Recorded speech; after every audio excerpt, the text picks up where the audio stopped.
Yeah, good afternoon and welcome to another lecture of, say, analog electronics this time, and we are going to study some of the important DC circuits. Now, let us begin with that. Let me introduce myself, Dr. N.D. Meshram, Head and Associate Professor, Department of Electronics, Sri Mathura Das Mohta College of Science, and not taking over here. Yeah. So, yeah, let me introduce myself. Myself, Dr. N.D. Meshram, Head and Associate Professor, Department of Electronics, Sri Mathura Das Mohta College of Science. And today we are going to learn about some of the basics of, say, the laws of electronic circuits. Hopefully, DC circuits we are going to cover in this. And for that, we need some of the backgrounds of it. I guess some of the things are already being taught to you, and you understood what are those things. So, in the unit one of paper one, I have already told you about the some of the basic components of electronics. Those are resistance, capacitance, inductor, transformers, and all. So we are going to connect those circuits, and now we'll be studying those circuits and how they operate. What are the current parameters? What are the voltage parameters on it? And how the output voltage and input voltage are being calculated. Some of the laws are you have been studied, you have already studied in your higher secondaries, that is in your 12th, and we are going to just brush it up what we have studied, and this is also a part of our syllabus today. So yeah, we'll start with that. So some of the basic laws of electronic circuits today we are going to introduce those things, and this is actually the simplest circuit that we are having. We need to connect a battery, and we connect it with a simple wire. So the current tries to flow from the positive to the negative, and the electrons that are going to flow that are in the opposite direction. I guess it is visible to you all, and the light is glowing. As soon as the circuit is complete in a loop, from positive to negative, battery is connected from positive to the, say, to the bulb over here, and the negative terminal or the second terminal of the light bulb is connected to the negative terminal. So we expect that the current is going to flow from this positive terminal through light, and then it is going to connect to the negative terminal, which we call it as the positive charges. And we have understood what is current, the rate of flow of charges, right? So the charges are going to flow from this positive terminal to the negative terminal. And in the vice and in the reverse direction, if you are able to see, the electrons which are shown over here are going to flow from the negative terminal to the positive terminal. So always the electrons flows in the opposite direction of the current. So this is the simple, just a photograph of it. So I tried to say just show you, because some of the features can be understood by these types of diagrams. So that is why I need to told this. Yeah. So before starting to this basic laws, we need to understand some of the definitions of uh, the some of the some of the requirements of those DC circuits and networks, right? So for that, we need to understand what are some of the definitions of that. Now, to name them is the linear elements. Now, why those are called as linear elements or linear components in that case? In a circuit, a linear element is an electrical element or electrical component with a linear relationship between voltage and current.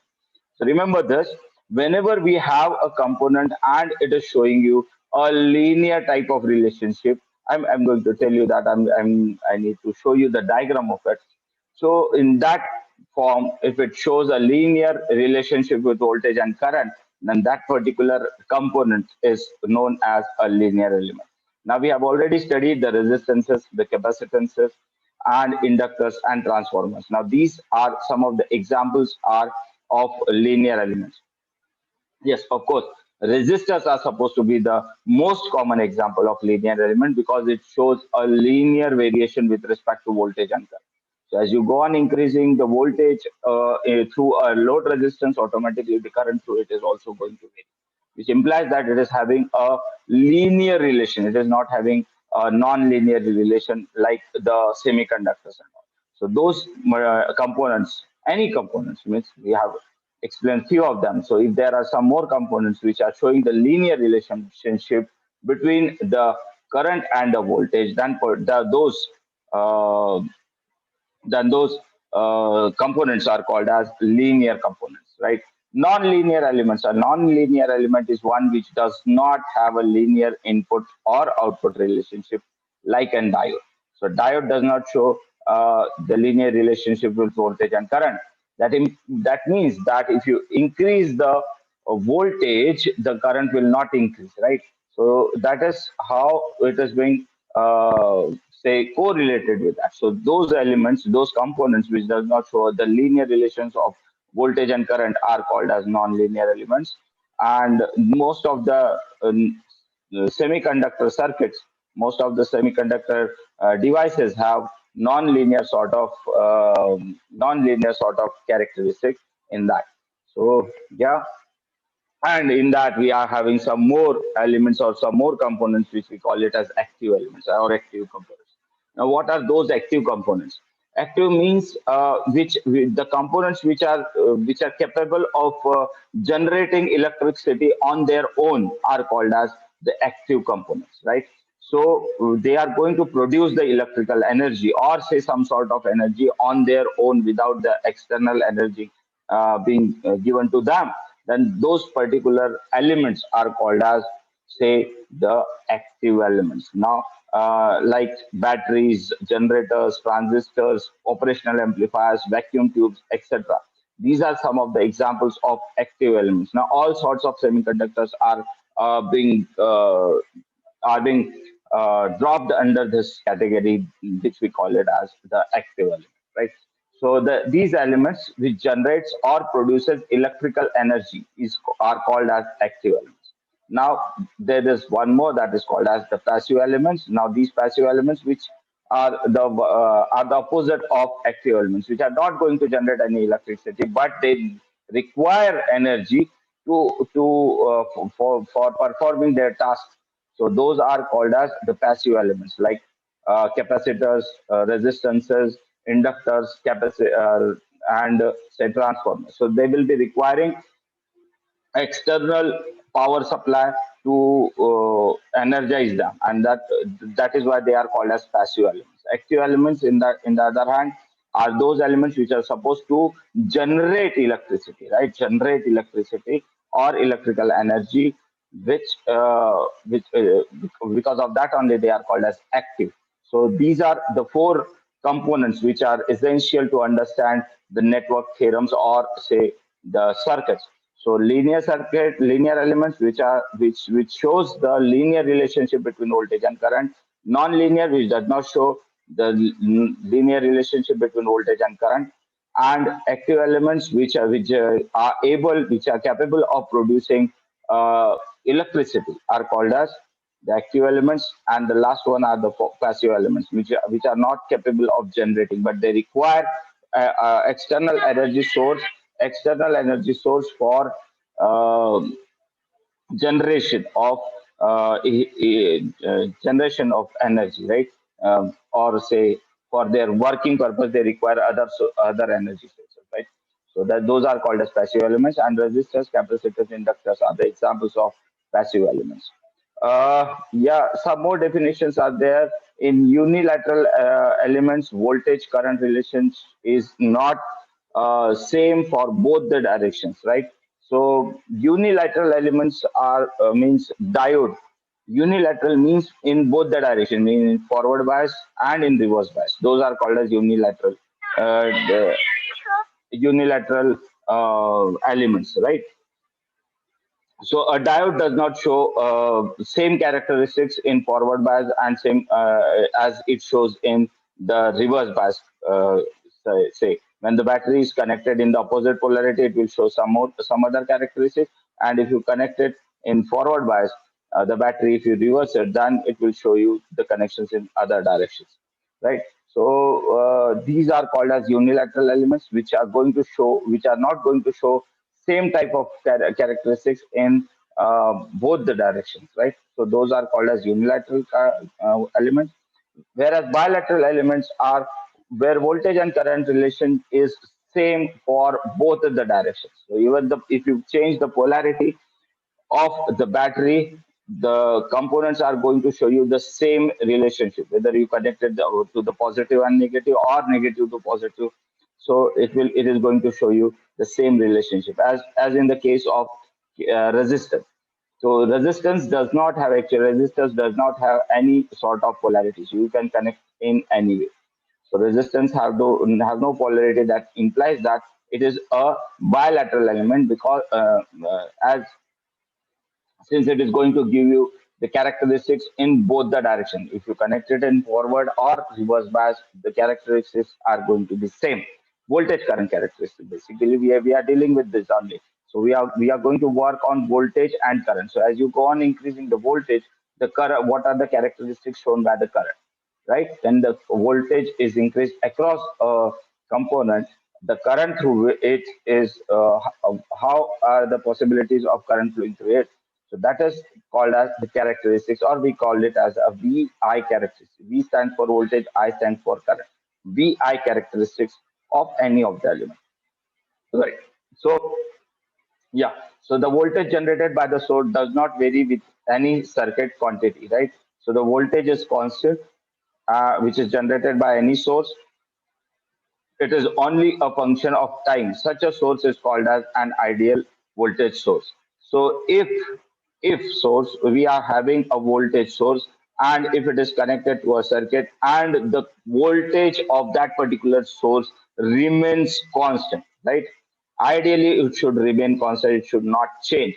When the voltage remains constant, whether you connect to any of the circuits, that particular voltage source is called as an ideal voltage source, right? I will repeat the definition for you again. The voltage generated by the source does not vary with any circuit quantity, right? With any circuit quantity, it remains constant. It is only a function of time. It should be only the function of time, right? Such a source is called as an ideal voltage source. Practically, there is no ideal voltage source. So as soon as you connect it to any of the circuits, the voltage is going to drop somewhere, right? So that can be reduced, and we can say just go towards the ideal voltage source, but this is not. We can't have an ideal voltage source as such, right? Because it should not say decrease the voltage when we connect it to any of the circuits. Then the current generated by the source does not vary with any circuit quantity. It is only a function of time. Then such type of same is called as the ideal current source. So we are having these two definition: ideal voltage source and ideal current source, right? So ideal voltage source is that which does not change its voltage. Similarly, ideal current source is also the same, which is going to generate the same, or which is not going to vary its current with respect to the circuit connected, and it should be only the function of time, right? Such a source is called as an ideal current source. So see, these are some of the definition. Again, ideal current source is not practical, right? So it's a imaginary thing. So we can go slightly towards ideal current source, but we can't have practical ideal source as such. And the last one of this is resistance. It is the property of a substance. Now, resistance, it will study this resistance in very depth. I guess I expect that we have already studied resistances, resistance, what are resistance, how the resistance of a particular material varies, and what are the formula for that. We are going to see that again in this section. So resistance, it is the property of a substance which opposes the flow of current, which resists current is called as resistance. So which opposes the flow of current through it, right? That particular term is called as resistance. The resistance of an element is denoted by the symbol R, and it is measured in ohms, right? And the formula for that is R equal to rho L by A. It is not P. It should be rho, right? Rho, where we call it rho is will come in that formula also. So rho is actually the substance resistance per unit SI. Heck, so I'll let you know so that. So yeah, these are some of the basic laws which we are expecting to cover in the sessions while we go on proceeding towards that. So first we are going to start with Ohm's law, then we'll be considering Kirchhoff's laws. I guess you have already completed those in your higher secondaries, but still we will be continuing those. Then we are having series resistors and voltage division devices, parallel resistors and current division. These were actually the practicals in last semester one, but now the syllabus has been changed. So we are having different practicals. Then we are these are some of the laws that we are having. The Ohm's law. Now this is the person who is responsible to have this Ohm's law, George Simon Ohm. 1789 1854. He was German professor who publishes a book in 1827 that includes what is now known as Ohm's law, right? So what is Ohm's law? Ohm's law is nothing but the voltage across a resistor is directly proportional to the current flowing through it. Remember this definition: the voltage across a resistor is directly proportional to the current flowing through it. The voltage across a capacitor is directly proportional to the current flowing through it. That is called as Ohm's law. We'll go in depth. Actually, what is Ohm's law? Ohm's law is the current flowing through the electric circuit, which is directly proportional to the potential difference or the voltage across the circuit, and inversely proportional to the resistance of the circuit, provided the temperature remains constant. Right now, this is actually the words that we are expecting you to write in your theory exams. Or actually, you should understand what are the words. So the current flowing through the electric circuit is directly proportional to the potential difference across the circuit and inversely proportional to the resistance of the circuit, provided the temperature remains constant. Right now, let us see that formula. So if I say this is that circuit and I is a function of time which is flowing through this resistance R, and the voltage across the resistance is V. Again, it is a function of time with respect to time. So I is the current which is flowing through this resistance. Vt is the voltage across this resistance, and R is the resistance. Then we call it as V is directly proportional to I. And if you remove this proportionality sign, so we'll require a constant over there. So R, we are using it as a constant, and we call it as that V is equal to IR, right? So that is Ohm's law, V equal to IR. And there are different forms of Ohm's law also.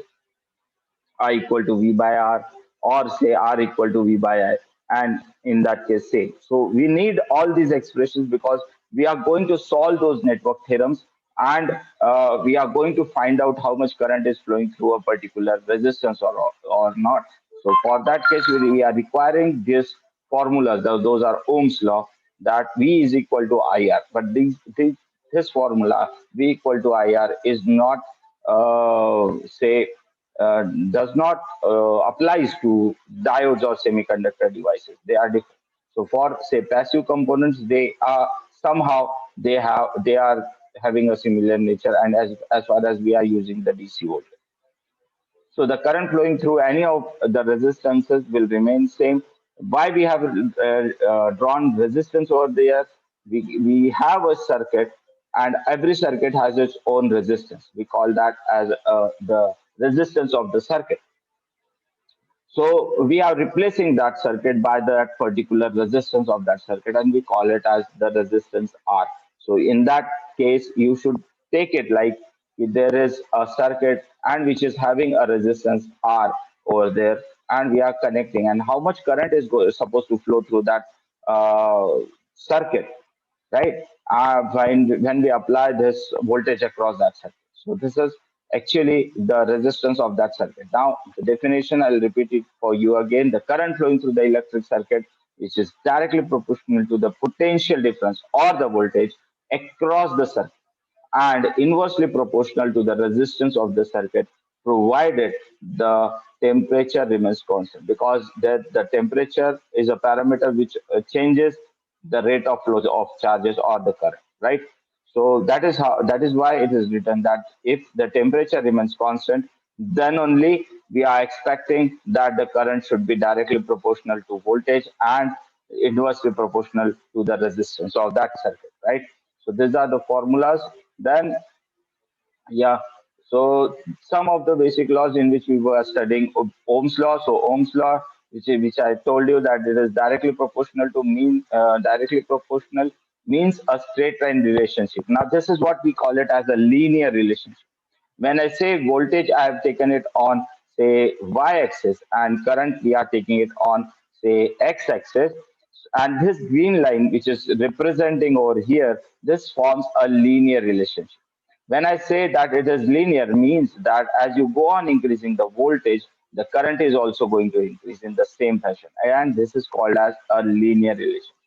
Similarly, as we are talking about bilateral elements, which means that in this forward quadrant, in this first quadrant, if it is showing the characteristics like this, so it should show the same characteristics in this. So if it is showing the same characteristics, then we call it as a bilateral element. And in our case, in resistances, when we connect a voltage, it shows the same sort of means. Even if you reverse the voltage, this is increasing from zero to positive, and if you increase the voltage from zero to negative also, the current is going to supposed to flow but in the negative direction, but it will remain a linear relationship, right? Now that types of elements which are showing these types of relations are called as bilateral elements, which we have studied in that definition. Unilateral elements or components are those which have different characteristics. Here they will be different, and in this quadrant they will be different. So these are called as the unilateral characteristics, right? Bilateral means they are going to show the same sort of characteristics in forward as well as in the reverse quadrant. So the resistor is a model and will not produce a straight line for all conditions of operation, right? So it is actually resistance which shows both linear and bilateral element also. So this is that is why it is called as a bilateral element, and to show you linear relationship between in forward as well as reverse direction. So this was for the Ohm's law. Yeah. So about resistance, I have told you that we'll study this in depth. So the unit of resistance is ohms, and the mathematical expression for resistance is R equal to rho L by A. Right.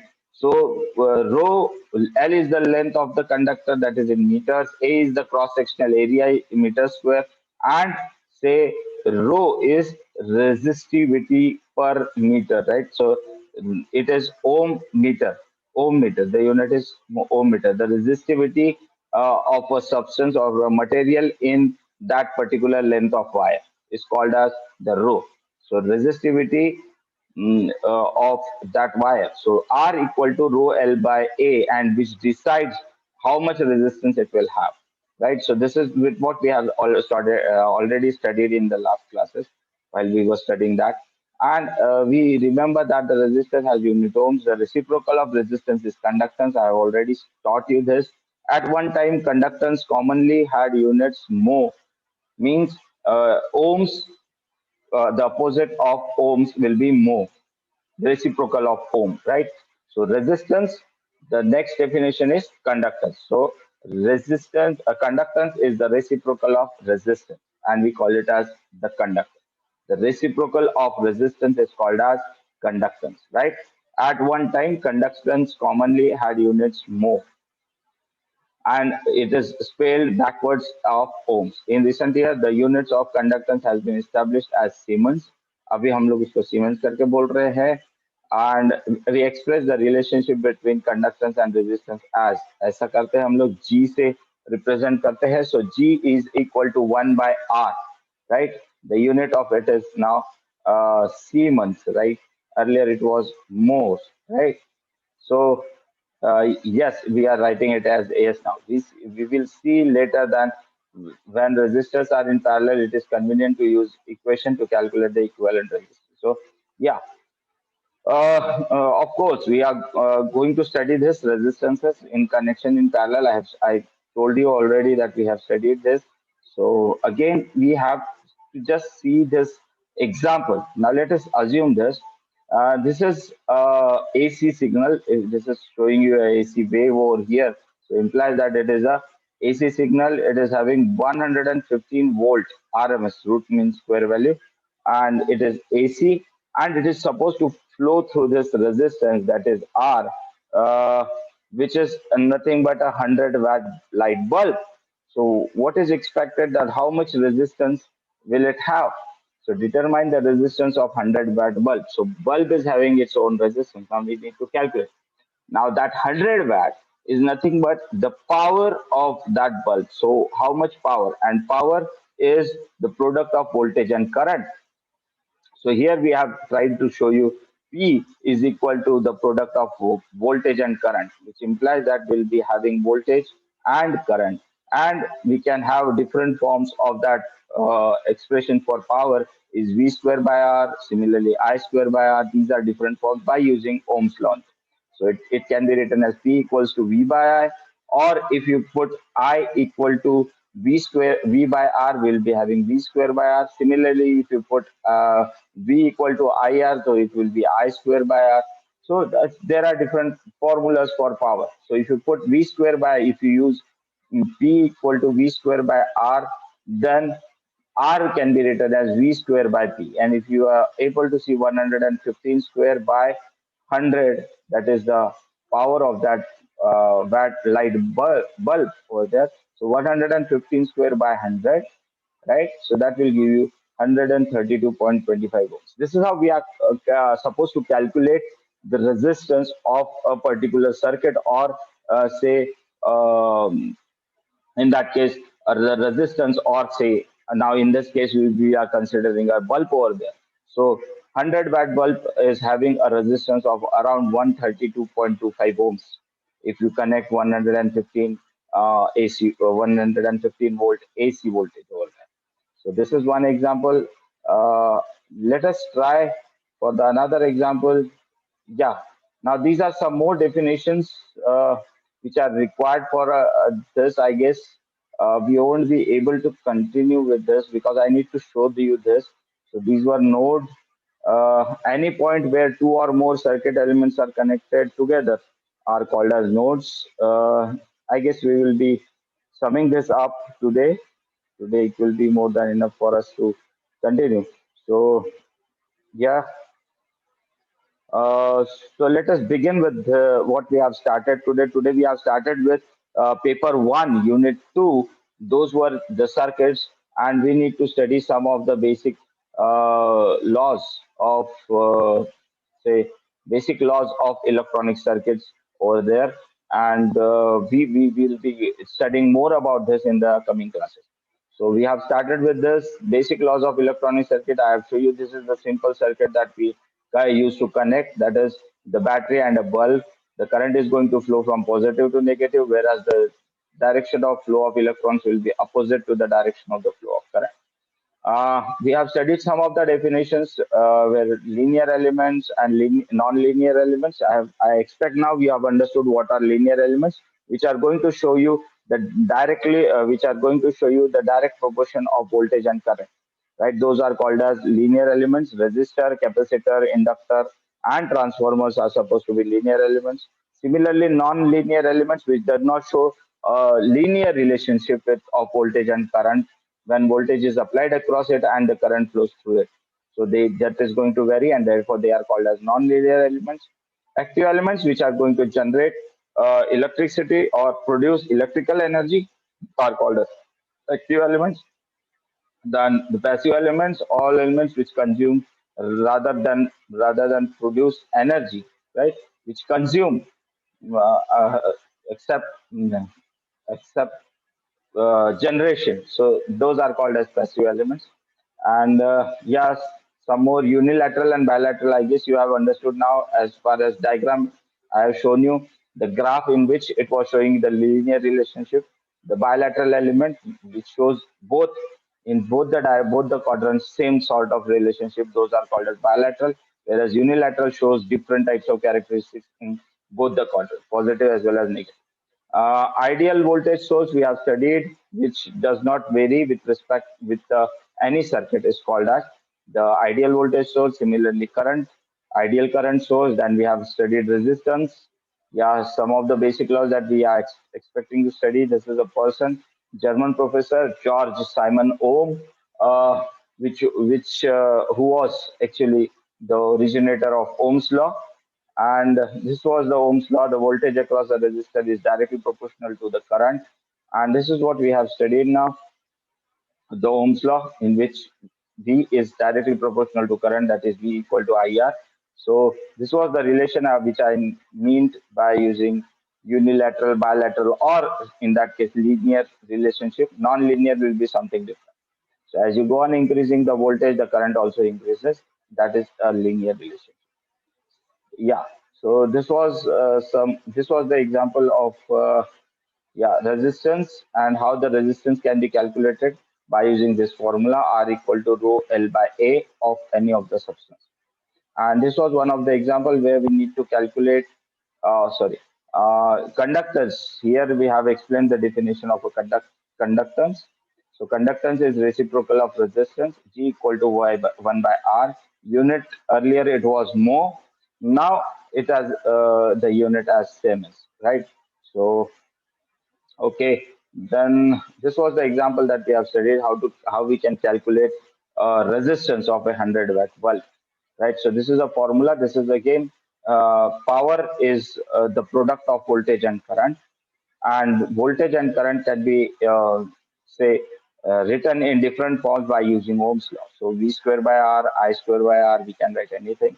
And as per our requirement, we have used this formula, V equal to V square by R, and R will be equal to V square by T, because only two terms are given over here, the voltage and similarly the power of that 100-watt bulb. So 100 is the power of that bulb, right?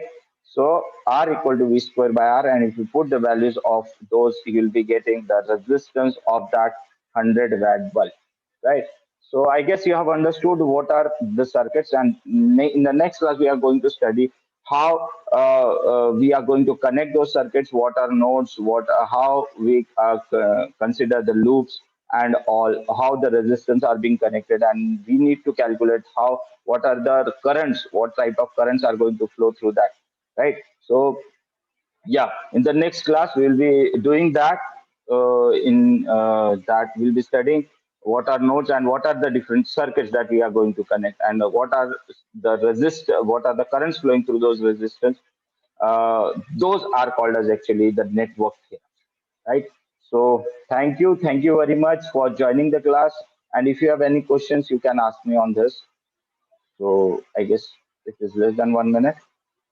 So any questions? Do you have any questions, or can we conclude formally? Okay. If there are no questions, sir exams practical के लिए college आना है thank you. Sir, Thank you very much. Take care. See you soon. Bye.